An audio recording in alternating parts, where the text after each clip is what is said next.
President Mnangagwa yesterday said relations between Zimbabwe and Britain were thawing as evidenced by his 3 meetings with British Prime Minister Boris Johnson this week. He said he used his UK visit to mount a diplomatic offensive aimed at strengthening the re-engagement drive while calling for the removal of sanctions. The president returned home on Thursday from a successful trip to the UN Climate Change Conference, COP26, which was held in Glasgow, Scotland, where he met other global leaders to tackle issues to do with climate change. It was the first time for a Zimbabwean leader to visit the UK after relations between the two nations were strained after Zimbabwe embarked on the corrective land reform program in the early 2000s. The land reform exercise saw Britain, America and their allies imposing sanctions on Zimbabwe, including travel restrictions on the country's leaders. After landing at Samlolo Stadium in Lupane, Matabeleland North on his way to Lupane State University, where he officiated at the institution's 12th graduation ceremony, the president addressed ZANU-PF supporters at stadium who had come to welcome him. He said he used the UK conference to push for the country to join the community of nations. He said he met several world leaders including the United States President Joe Biden, British Prime Minister Boris Johnson, Canada's Prime Minister Justin Trudeau, President of the European Union Council Charles Michel, among other global leaders. That meeting with Boris was the breaking of the ice between Zimbabwe and the United Kingdom. We then spoke twice after the engagements. I was also invited to a dinner for heads of state organized by Queen Elizabeth. I went with my young brother Uhuru Kenyatta, Kenyan president, although the Queen, Elizabeth, did not come as she was said to be not feeling well. However, she sent her son Prince Charles and grandson Prince Williams, said President Mnangagwa.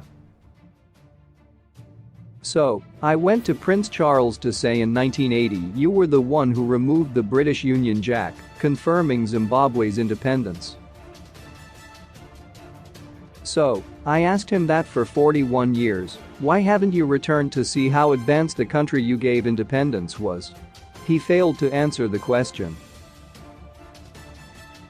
So, I extended an invitation to him to come and see how the country was progressing. He said he invited Prince William to also visit the Victoria Falls among other natural wonders that the country has. President Mnangagwa said he asked President Biden why the US had unjustly imposed sanctions on the country. I told him that there is no crime that we committed against America, and why are you imposing sanctions on us? I reminded him that America calls itself the biggest democracy. Why imposing sanctions on Zimbabwe? He said, Mr. President, kindly wait. He then called his staffer and held my hand and said, this is the Zimbabwean president, and I want that when we return home, we revisit this issue. I would like to talk to him. That is what Biden said President Mnangagwa. He said after engaging the Canadian Prime Minister, he invited him to visit Zimbabwe, and the Prime Minister said he would first send one of his ministers. President Mnangagwa said he also spoke with the European Union representative who expressed readiness to re-engage with Zimbabwe. He said Foreign Affairs and International Trade Minister Frederick Shava has already started talks with EU representatives on cooperation areas. The president said he also met with the business community from the UK and the country's diasporans in a bid to strengthen the re-engagement mantra. Earlier in the morning, the president also addressed multitudes that came to welcome him when he landed at Joshua Mkabuko Nkomo International Airport in Bulawayo. He also spoke about his diplomatic offensive and the leaders he met.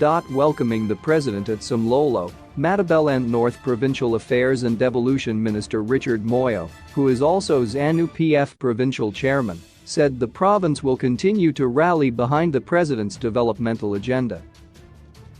Following your trip to Glasgow as a province, we are more than elated to host you as your administration pushes ahead with developmental projects and uplifting the standards of living of people. Your Excellency, we warmly welcome you to Lupane District. The people of Matabeleland North will remain indebted to your office, said D. Moyo.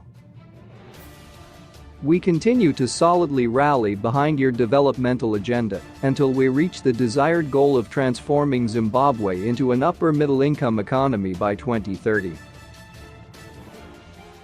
We are also grateful for your efforts in containing the COVID-19 pandemic in the country, in particular through the vaccination program. Chronicle.